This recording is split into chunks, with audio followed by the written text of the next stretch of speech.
여러분, 불과 한 수십 년 전만 해도요, 이 육신의 질병 때문에 고통당하는 분들이 굉장히 많이 있었습니다.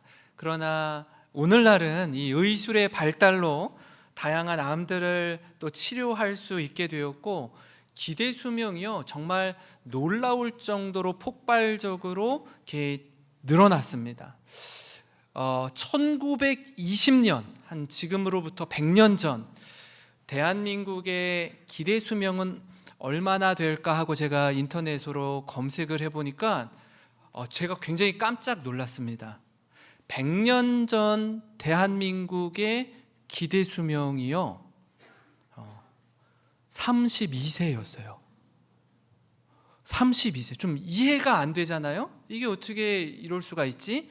그 유럽 쪽에서도 보니까 스페인 독감으로 1억 명이 죽었다라고 하고요. 1918년도에 전염병, 풍토병, 이 질병으로 인해서 5세 이하의 어린이들이 전체 사망자의 30%가 넘었다라고 해요.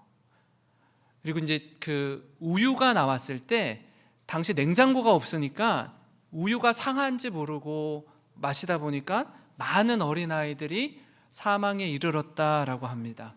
2년 전 2023년도 대한민국 평균 수명을 조사해 보니까 무려 83.5세로 거의 3배 가까이 높아졌습니다. 지금은 세계에서 가장 높은 기대 수명을 가진 나라가 되었습니다. 이런 배경에 있다 보니까 제가 지난번 사역하던 교회에서 원래는 이제 70세 이상이었는데 이제 기대 수명이 늘어나다 보니까 65세에서 74세에 해당하는 분들의 모임이 따로 있었고요. 75세 이상의 모임이 따로 있었습니다. 저는 교구 사역을 하면서 이 75세 이상의 모임을 같이 이렇게 인도를 했는데 참 흥미로웠던 사실이 있습니다. 보통 75세에서 96세 되시는 분들이 그 시간에 함께 하셨는데 74세에서 75세가 되시는 분들이 이 브라보 시니어라고 했는데 요 그룹에서 이 75세 이상의 행복한 모임으로 등반하지 않는 분들이 너무 많았어요. 그래서 저희는 정말 기대감을 가지고 우리 젊은 분들, 이 75세 분들을 웰컴하기 위해서 막 기다리는데 이분들이 올라오지 않는 거예요. 왜 그런가 여쭈어봤어요. 집사님, 권사님, 왜 이쪽으로 이 모임으로 오지 않으세요? 라고 여쭤봤더니 이분들이 여러 가지 이유가 있으시더라고요. 하나 뭐냐면 지금 여기에서는 최고참인데 그래서 어른 대접을 받는데 행복한 모임으로 딱 가는 순간 뭐가 돼요? 막내가 되는 거예요. 막내가 여기서 어른 대접을 잘 받고 있는데 여기로 가면은 의자를 날라야 돼요. 테이블을 깔아야 돼요. 막 식판을 해서 우리 어르신들을 갖다 드려야 돼요. 막 뛰어다녀야 돼요. 걸어 다닐 수가 없어요.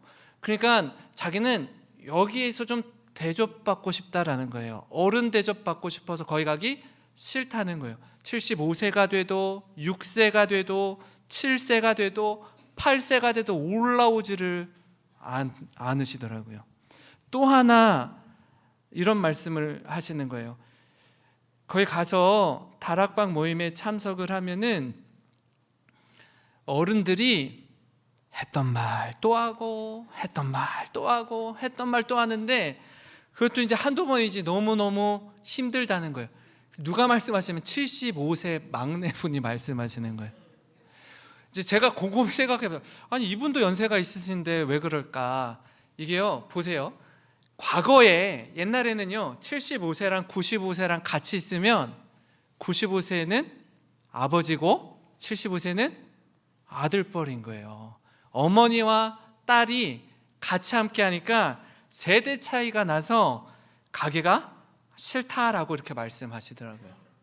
이 행복한 모임 어르신들의 모임 가운데 종종 이제 장례 소식을 들을 때가 있습니다. 그러면 대부분 본인 당사자가 소천하시는 경우들이 많죠. 연세가 있으시다 보니까. 근데 가끔씩 연락이 와요. 이분들의 부모님이 돌아가셨다는 거예요. 이분들의 부모님이 보통 95세에서 106세 정도 됩니다. 이분들의 부모님이 아직 살아계셔서 돌아가셔서 장례 소식을 듣게 됩니다. 그러니까 우리는 지금요 100세 시대를 살고 있습니다. 그러니까 오래 사는 것도 여러분 사실은 중요하지만 건강하게 오래 사는 게 참 중요한 것 같아요. 근데 이 육신의 질병뿐 아니라 최근에는요 이 마음의 질병이라고 하죠. 우울증이나 공황장애나 조현병이나 이런 정신적인 질환으로 또 마음이 아픈 것에 대해서 많은 분들이 아파하고 힘들어하는 경우가 굉장히 많아졌습니다. 과거에는요 이 육신의 질병 말하는 건 뭐 이렇게 이야기를 하는데 마음의 질병을 이야기하는 걸 굉장히 꺼렸던 시대였어요. 지금은 세상이 많이 바뀌었습니다. 달라졌어요.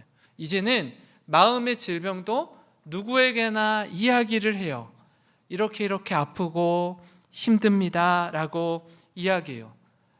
그래서 보면은요 여러분 육신의 질병 가운데 고통 중에 있는 분들도 많이 계시지만 우리 주위에 마음의 질병을 가진 분들도 생각보다 많이 있습니다. 여러분 이로 인해서 스트레스로 인해 잠을 못 이루고 자신뿐만이 아니라 함께하는 가족들도 함께 어려움을 겪는 경우가 제법 많아졌습니다. 이게 숨긴다고 숨겨지지도 않아요. 도움의 손길이 필요합니다. 치료가 필요한 시대가 되었습니다. 여러분 이 같은 맥락에서 이 마음의 질병으로 인해 힘들어하는 분들 또 고통 가운데 있는 분들에게 있어서 하나님이 함께하는 것이 얼마나 큰 복이요 은혜인지 오늘 이 시간 여러분과 함께 나누기를 원하는데요. 이 그렇지 않으면은 하나님의 함께함의 은혜를 누리지 못하면은 우리가 걱정과 근심과 고통과 슬픔 가운데 하루하루 보내는 경우가 너무나 많기 때문에 그렇습니다. 처음에 그 사울이 이스라엘의 초대 왕이 될 때 하나님은 사울의 외모를 보신 것이 아니라 사울의 중심을 보시고 그를 택했습니다. 물론 외모도 나름 출중했습니다. 그러나 그가 가지고 있던 이 겸손한 마음을 보시고 왕으로 세워주셨어요. 근데 문제는 뭐냐면 시간이 지날수록 사울이 하나님을 의식하기보다 사람을 의식하기 시작합니다. 전에는 하나님 앞에서 살았어요. 라틴어로 코람데오라고 하는데 이 코람데오의 정신으로 살았는데 이제는 시간이 지나면서 사람들의 시선의 마음이 빼앗겨서 아주 피폐한 인생을 살게 됩니다. 하나님의 영이 떠나면요 여러분 그가 왕일지라도 인생이 아주 초라하게 됩니다. 사무엘상 16장 14절에 이렇게 나와 있는데요 여호와의 영이 사울에게서 떠나고 여호와께서 부리시는 악령이 그를 번뇌하게 한지라.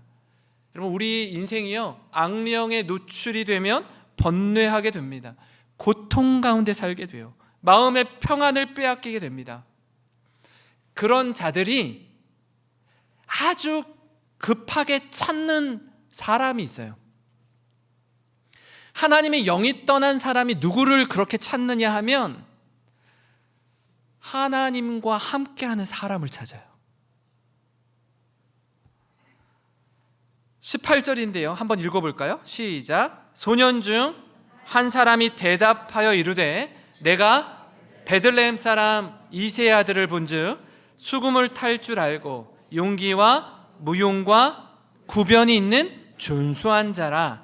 여호와께서 그와 함께 계시더이다 하더라. 아멘. 여러분 하나님의 영이 떠난 사울에게 가장 필요한 사람은 지금 다윗을 수식하는 앞에 뭐 수금도 탈 줄 알고 용기도 있고 뭐 구변이 있는 준수한 자라. 이것도 중요하지만 더 중요한 핵심 포인트는 뭐냐면 여호와께서 그와 함께 계시더이다. 이거. 하나님의 영이 떠난 사람이 찾는 사람이 누구라고요? 하나님의 영이 함께하는 사람을 찾아요. 그와 함께 있으니 사울의 마음이 상쾌해집니다. 사울을 괴롭힌 악령이 그에게서 떠나게 되는 거예요. 여러분, 이런 과정 속에 이스라엘과 블레셋이 전쟁을 한창 벌이고 있을 때 다윗은 블레셋의 장군이었던 골리앗을 무찌르고 이스라엘 예루살렘으로 입성할 때 개선 장군이 됩니다. 여러분, 이후 그 여인들의 노랫소리 기억하시죠? 사울이 죽인 자는 천천히요, 다윗은 만만히로다. 이 노랫소리를 들은 사울 왕의 마음이 불쾌하게 됩니다. 분노하게 돼요. 그 말씀이 8절과 9절에 나와 있는데요, 사울이 그 말에 불쾌하여 심히 노하여 이르되 다윗에게는 만만을 돌리고 내게는 천천만 돌리니 그가 더 얻을 것이 나라 말고 무엇이냐 하고 그날 후로 사울이 다윗을 주목하였더라. 안타깝게도 사울의 인생은 이 순간부터 급격하게 눈에 띄게 내리막길을 걷게 됩니다. 그 이후로 자신이 지금 상대하고 있는 대상이 누군지, 누가 나의 주적인지, 누구와 싸워야 되는지 주적 개념, 피아식별, 적인지 아군인지 이 식별이 잘 되지 않아요. 이게 불분명해지면서 그의 인생이 피폐하게 됩니다. 악령에 사로잡히게 돼요. 여러분, 이처럼 사울을 통해서 우리 삶의 중요한 원리를 좀 함께 살펴보려고 하는데, 그 첫 번째는 뭐냐면요, 하나님이 떠난 자는 반드시 두려움에 사로잡히게 된다라는 거예요. 여러분, 우리는 살면서 여러 가지 두려움에 사로잡혀 살아갈 때가 있습니다. 청년들을 만나잖아요. 취업이 되지 않아서 굉장히 어려워합니다. 결혼에 대한 두려움이 있습니다. 출산에 대한 부담을 갖고 살아요. 건강에 대해서 연세가 드시면 드실수록 건강에 대한 두려움이 있습니다. 나이가 들수록 퇴직에 대한 두려움이 있어요. 훗날 죽음에 대한 두려움이 우리를 엄습해 옵니다. 여러 가지 수많은 두려움에 사로잡혀 우리가 살아가요. 그런데 이 모든 두려움보다 가장 두려워할 것이 있습니다. 그게 뭐냐면 하나님이 우리를 떠나는 거예요. 하나님이 우리를 떠나시는 것. 더 이상 하나님 우리와 함께하지 않는 것. 여러분, 하나님이 우리를 떠나시면 우리는 두려움에 사로잡히게 됩니다. 여호와의 영이 떠난 사울은 두려움에 사로잡혔습니다. 타는 듯한 분노에 가득 차 있던 사울은 다윗을 주목하기 시작해요. 그리고 바로 이튿날 아주 무서운 일이 일어납니다. 10절과 11절인데 우리 한번 같이 읽어보겠습니다. 시작. 그 이튿날 하나님께서 부리시는 악령이 사울에게 힘있게 내림에 그가 집안에서 정신없이 떠들어대므로 다윗이 평일과 같이 손으로 수금을 타는데 그때에 사울의 손이 창이 있는지라. 그가 스스로 이르기를 내가 다윗을 벽에 박으리라 하고 사울이 그 창을 던졌으나 다윗이 그의 앞에서 2번 피하였더라. 아멘. 지금 사울이요, 악령으로 인해서 너무나 괴로움과 고통 가운데 있어요. 그에게서 악령을 떠나게 하기 위해 다윗이 수금을 켭니다. 그 다윗을 향해 사울이 창을 던져서 다윗을 벽에 박으려고 해요. 사울의 분노, 사울의 살기가 느껴집니다. 여러분, 이런 상황이라면 누가 누구를 두려워해야 될까요? 누가 누구를 두려워해야 돼요? 다윗이 사울을 두려워하는 게 맞죠. 아, 내가 사울에게 찍혔구나. 사울 왕이 어제 여인들의 노랫소리를 듣고 마음이 심히 불쾌해졌구나. 분노로 가득 차 있구나. 도망쳐야겠구나. 이것 다윗이 가져야 맞아요. 다윗이 두려워해야 그게 맞습니다. 그런데 성경은요, 이와 전혀 다르게 기록하고 있습니다. 12절인데요. 여호와께서 사울을 떠나 다윗과 함께 계심으로 누가 누구를? 사울이 그를 두려워한지라. 사울이 다윗을 두려워합니다. 뭐가 두렵습니까? 뭐가 두려운 거예요 도대체? 여호와께서 자신을 떠나서 다윗과 함께하는 걸 두려워하는 거예요. 본인이 두렵다 보니까 이제 다윗을 자기 곁에서 떠나게 합니다. 오히려 사울이 다윗과 저만치 거리두기를 하는 거예요. 여러분, 이 모습을 보면 우리가 가장 두려워할 것이 무엇인지 아주 명확해집니다. 어떤 경우에 있어서라도요, 하나님과 함께하는 것이 복이요 은혜라는 사실입니다. 모든 걸 다 갖고 있는 것 같고 내 마음대로 다 할 수 있는 것 같고 남부러울 만큼 높은 지위에 있을지라도 하나님이 떠나시면 나는 아무것도 아니라는 사실입니다. I'm nothing 이라는 거예요. 여러분, 이 사실을 우리가 안다 하면 우리는 하나님 앞에서 겸손히 살아갈 것입니다. 여러분, 그렇게 사울이 다윗을 천부장으로 세웁니다. 그리고 나서 이 녀석이 어떻게 살고 있는지 보고를 받죠. 보고를 받는데 이렇게 이야기합니다. 15절에 사울은 다윗이 크게 지혜롭게 행함을 보고 그를 어떻게 돼요? 두려워했대요. 사실요, 들리는 소식이 기쁜 소식입니다. 복음의 소식이 들려와요. 내가 임명해서 천부장으로 세운 다윗이 크게 지혜롭게 이 사명을 잘 감당하고 있대요. 이 미션을 잘 감당하고 있대요. 그러면 뿌듯해하고 칭찬하고 격려해야 되는 게 왕으로서 해야 될 도리 아닙니까? 근데 어떻게 한다고요? 두려워한대요. 자신이 세운 다윗이 나라를 잘 다스리고 지혜롭게 사명을 감당하고 있으면 진심으로 기뻐하는 게 맞습니다. 근데 왜 두려움이 엄습할까요? 뭔가 이상하지 않아요? 너무나 부자연스럽습니다. 왕의 모습과는 거리가 멀어요. 이를 통해 우리가 알 수 있는 게 뭐예요? 한 나라의 왕이라고 할지라도 하나님이 떠나시면 그저 연약한 초라한 존재일 뿐이라는 사실입니다. 겉으로 볼 때요, 제 아무리 대단해 보여도 그 내면은 두려움에 사로잡힌 초라한 인생일 뿐입니다. 여러분, 우리는 사울을 반면교사 삼아야 돼요. 이건 비단 사울만의 이야기가 아니거든요. 저와 여러분의 이야기가 될 수도 있기 때문에 그렇습니다. 하나님 앞에 사는 이 코람데오의 삶, 우리가 추구해야 할 가장 아름다운 모습입니다. 하나님을 경외하는 자는요, 사람을 두려워하지 않습니다. 하나님 앞에서 사는 자는 사람 앞에서 담대하게 믿음으로 살아갑니다. 살아가는 성도 여러분, 사울 왕과 다윗을 통해서 우리에게 선명하게 보여주는 하나님의 말씀을 붙드시기 바랍니다. 내가 서 있는 이 자리가 때로는 많은 사람을 이끌어야 하는 리더의 자리일 수도 있고요, 또는 리더와 함께 리더를 따르는 팔로워의 자리에 설 때도 있습니다.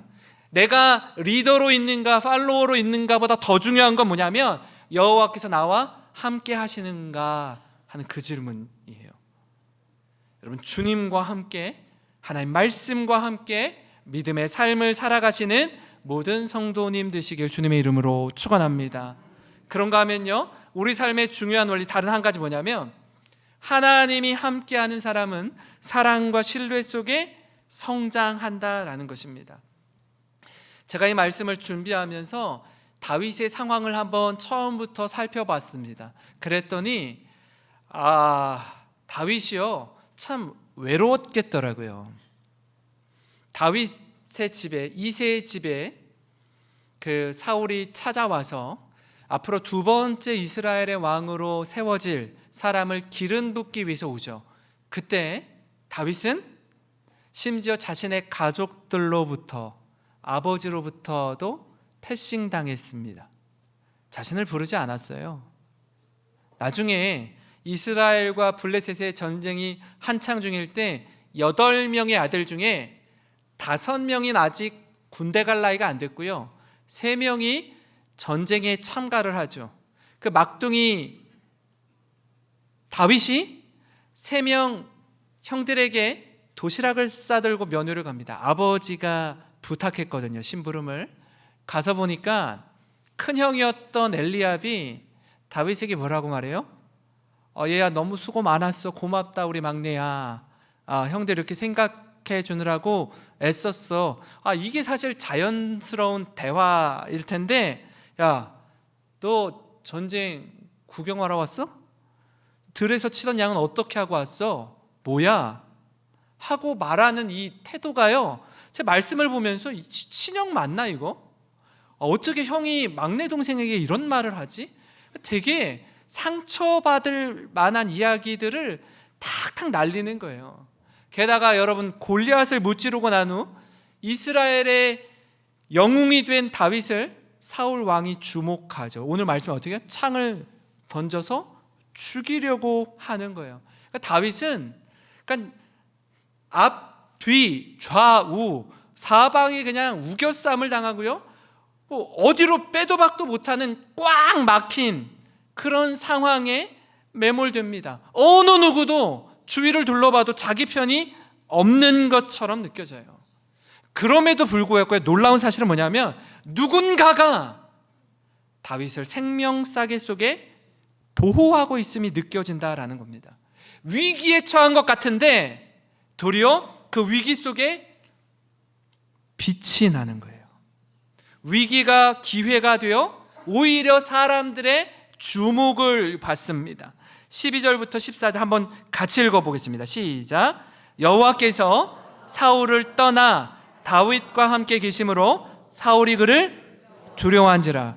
그러므로 사울이 그를 자기 곁에서 떠나게 하고 그를 천부장으로 삼음에 그가 백성 앞에 출입하며 다윗이 그의 모든 일을 지혜롭게 행하니라. 여호와께서 그와 함께 계시니라. 아멘. 이 모습을 보면 여호와께서 다윗과 함께함으로 누리는 복이 얼마나 큰지 알 수 있어요. 12절의 시작과 14절의 마지막이요, 같은 말씀이 기록되어 있습니다. 한번 보실까요? 12절의 문장을 보시면 여호와께서 사울을 떠나 누구와 함께? 다윗과 함께 계심으로. 14절을 보시면요, 다윗이 그의 모든 일 지혜롭게 행하니라. 여호와께서 그와 함께 계시니라. 예. 여러분, 이 모습에 사울이 다윗을 두려워하는 거예요. 이 모습에 사울이 다윗을 멀리합니다. 천부장으로 삼아서 거리두기를 하는 이유도 바로 여기에 있습니다. 근데 놀라운 사실은 뭐냐면, 사울은 다윗을 두려워하는데 이스라엘과 유다는 다윗을 사랑합니다. 백성들은 다윗을 사랑해요. 16절인데요, 같이 읽겠습니다. 시작. 온 이스라엘과 유다는 다윗을 사랑하였으니 그가 자기들 앞에 출입하기 때문이었더라. 아멘. 여러분, 너무나 아이러니하지 않습니까? 사실 다윗은요, 사울 왕이 악령으로 인해서 괴로울 때 수금을 타서 사울을 상쾌하게 하는 사람이었어요. 그러니까 다시 말하면 사울은 다윗을 가까이 할수록 그에게 유익한 사람이라고요. 자신이 누리는 유익이 너무나 커요. 그런데 사울의 마음이 분노로 가득하니까 그렇게 못하는 겁니다. 사울의 마음이 질투의 화신으로 가득하니까 다윗과 멀어지는 거예요. 이걸 보면 우리가 깨닫는 게 있어요. 바로 우리 마음, 이 마음을 잘 써야 한다라는 사실입니다. 마음의 길을 잘 내야 해요. 그렇지 않으면요, 화로 인해서 다른 사람이 아니라 자기 자신이 가장 큰 어려움을 겪습니다. 분노로 인해서 피해를 보는 사람은 자기 자신이에요. 이건 결코 유익하지 않습니다. 나중에 사울의 에너지의 방향을 보면 온통 다윗 한 사람 죽이는데 모두 다 쏟아붓습니다. 죽을 때까지 쏟아부어요. 여러분, 그는 왕이지만 왕 같지 않은 왕이었습니다. 다윗은 도망자였지만 왕의 마음을 지닌 자였습니다. 왕이라면 왕다움이 있어야 돼요. 다윗은 도망자였지만 진정한 왕의 모습이 그에게 있었습니다. 15절 16절을 다시 보시면 이렇습니다. 사울은 다윗이 크게 지혜롭게 행함을 보고 그를 두려워하였으나 온 이스라엘과 유다는 다윗을 사랑하였으니 그가 자기들 앞에 출입하기 때문이었더라. 여러분, 이 모습을 보면 사울과 다윗 중에 누가 왕 같습니까?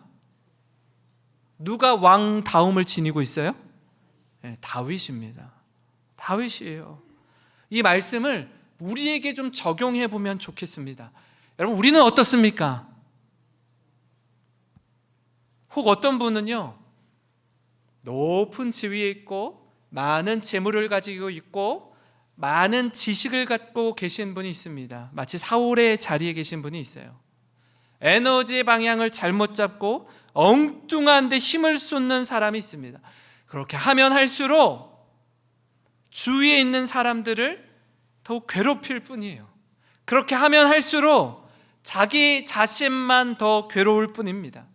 자신과 주위 모든 사람들을 힘들게 하는 일에 에너지를 쏟지 마세요. 방향을 바로 잡으셔야 합니다. 생각의 전환을 가지고 오셔야 돼요. 그렇지 않으면 평생 후회할 일을 하게 됩니다. 사랑하는 성도 여러분, 누구의 음성에 귀를 기울여야 하는지 점검하시기 바랍니다. 어디에 우리의 마음을 쏟아야 하는지 확인하시기 바라요. 그래서 방향을 바로잡고 믿음의 삶을 살아가는 저와 여러분이 되기를 소망합니다. 사랑하는 성도 여러분, 이 다윗과 사울 왕의 모습을 통해 우리 삶의 중요한 원리를 깨닫고 기억하시기 바랍니다. 하나님의 영이 떠난 자, 하나님이 떠난 자는요, 두려움에 사로잡히게 돼요. 하나님이 떠난 자는 엉뚱한 곳에 에너지를 쏟으며 낭비하게 됩니다. 하나님이 떠난 자는 자신뿐 아니라 주위에 함께하는 이들을 너무나 힘들게 합니다. 바라기는 다윗처럼 모두가 자신을 공격하고 주위를 둘러보아도 어느 누구도 자기 편이 없는 것 같은 그런 기가 막힌 상황에서도 주님과 함께하는 이의 이 거룩함과 신실함을 살아내는 우리가 되기를 소망합니다. 저는 우리 교회 모든 성도님들께서 참 뜻밖의 고난, 뜻밖의 곤경에 처해질 그때 빛을 발해서 선한 영향에 선순환의 은혜를 끼치는 우리 모든 영생교회 성도님 되시기를 주님의 이름으로 축원합니다.